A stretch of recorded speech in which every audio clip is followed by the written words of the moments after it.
Hello students, last video में हम पढ़ रहे थे आपकी व्याकरण बोध का पार्ट 5 के संधि ज्वाइनिंग। आज हम उनके क्वेश्चन आंसर करेंगे। ओके, ना फर्स्ट क्वेश्चन, संधि किसे कहते हैं, इसके भेद स्पष्ट कीजिए।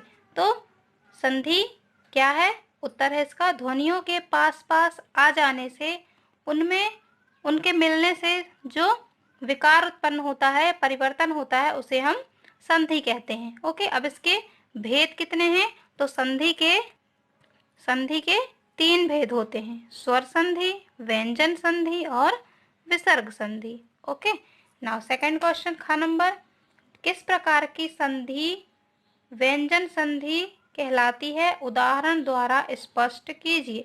है ना, तो व्यंजन संधि किसी व्यंजन का अन्य व्यंजन से मेल होने पर, है ना, जो परिवर्तन आता है उसे व्यंजन संधि कहते हैं। है ना, उदाहरण जैसे सज्जन, है ना, सज्जन, इसका संधि विच्छेद हम करेंगे सतधन जन।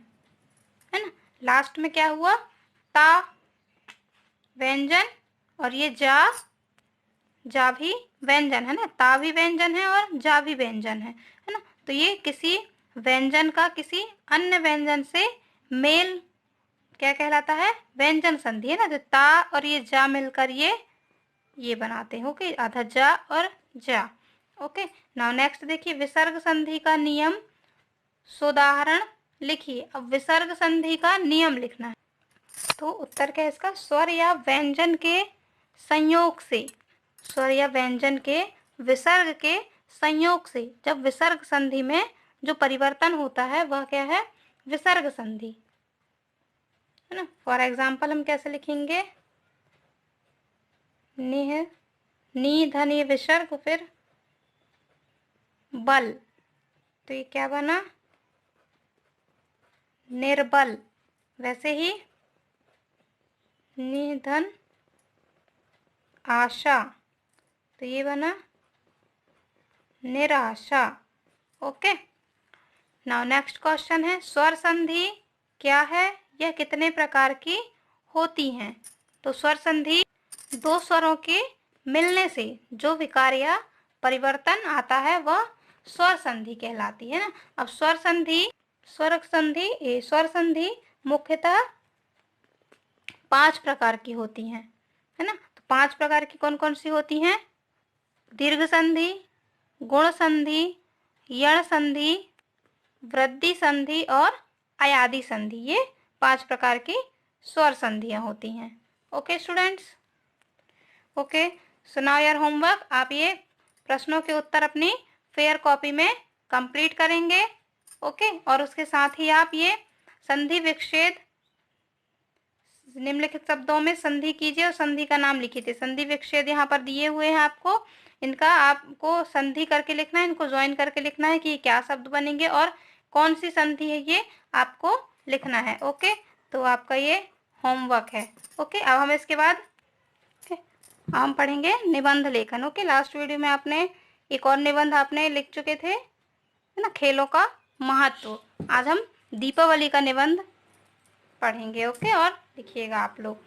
तो दीपावली का त्यौहार आप लोग सभी जानते हैं, है ना, इसके बारे में आप जानते हैं कि यह कैसा त्यौहार है, कैसे इसे मनाया जाता है ना, और आप लोग भी बहुत एंजॉय करते हैं दिवाली पर।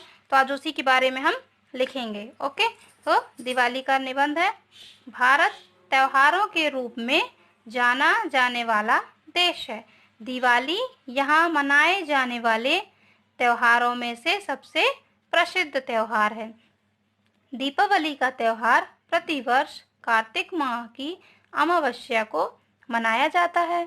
इस दिन भगवान श्री रामचंद्र जी 14 वर्ष का वनवास काटकर तथा रावण का वध करके सीता जी और लक्ष्मण जी के साथ अयोध्या वापस आए थे। है ना, आप लोग ये सभी जानते हैं कि उस दिन श्री रामचंद्र जी थे जो अपनी पत्नी सीता और भाई लक्ष्मण के साथ 14 वर्ष का वनवास काट के और रावण का वध करके अयोध्या वापस आए थे, जिनकी खुशी में अयोध्या में दीप जलाए गए थे। उसी खुशी में हम दिवाली का त्योहार सेलिब्रेट करते हैं। ओके, उनके वापस आने की खुशी में अयोध्या वासियों ने घरों में दीप जलाए थे, इसलिए दीपावली को दीपों का त्योहार भी कहा जाता है ना। दीपावली का जैसे अर्थ ही निकलता है कि दीपों की माला या दीपों की श्रृंखला, है ना। हम लोग भी घर पर दिए जलाते हैं तो हम लोग एक लाइन से दिए की एक पंक्ति बनाकर रखते हैं। यह त्योहार बुराई पर अच्छाई की जीत का प्रतीक है। दीपावली का त्योहार 5 दिनों तक मनाया जाता है। पहला दिन जो है वह धनतेरस का होता है। इस दिन लोग बर्तन, धातु व आभूषण खरीदते हैं। दूसरा दिन नरक चतुर्दशी या रूप चौदस जिसे कहते हैं के रूप में मनाया जाता है। इस दिन सूर्योदय से पूर्व स्नान करने से समस्त पाप समाप्त हो जाते हैं, ऐसा माना जाता है। इस दिन बच्चे और बड़े तीसरा दिन जो है दीपावली का होता है। इस दिन बच्चे और बड़े नए कपड़े पहनते हैं और एक दूसरे को बधाई देते हैं। रात को लक्ष्मी माता एवं गणेश जी की पूजा की जाती है और दीप जलाए जाते हैं। घरों में अलग अलग तरह की मिठाइयाँ बनती हैं। बच्चे पटाखे जलाते हैं। दीपावली वाले दिन पूरा आसमान रोशनी से जगमगा उठता है। चौथा दिन गोवर्धन पूजा का होता है।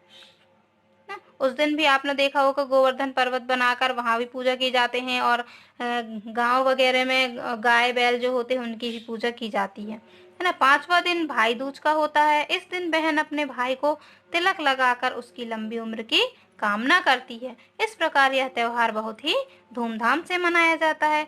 दीपावली के कुछ दिन पहले से ही घरों की सफाई की जाती है ना। इसलिए दीपावली जो है सफाई के महत्व को भी हमें समझाती है। इसे रोशनी का पर्व भी माना जाता है। इस त्योहार को सभी वर्गों द्वारा मनाया जाता है एवं इस त्योहार को बुराई पर अच्छाई की जीत का प्रतीक भी माना जाता है। ओके स्टूडेंट, तो आप निबंध दीपावली का निबंध आप अच्छे से लिखिएगा और इस पर आप अपने से भी कुछ इसमें पॉइंट्स ऐड कर सकते हैं, क्योंकि आप लोगों को पता है कि दिवाली का फेस्टिवल कैसे सेलिब्रेट करते हैं, है ना। क्योंकि आप लोग इतने सालों से दिवाली का त्यौहार मनाते आए हैं, तो आप इस पर अपने कुछ पॉइंट्स भी ऐड कर सकते हैं। ये जरूरी नहीं कि आप सेम जैसा मैं आपको राइट करवा रही हूँ आप सेम वैसा ही लिखें।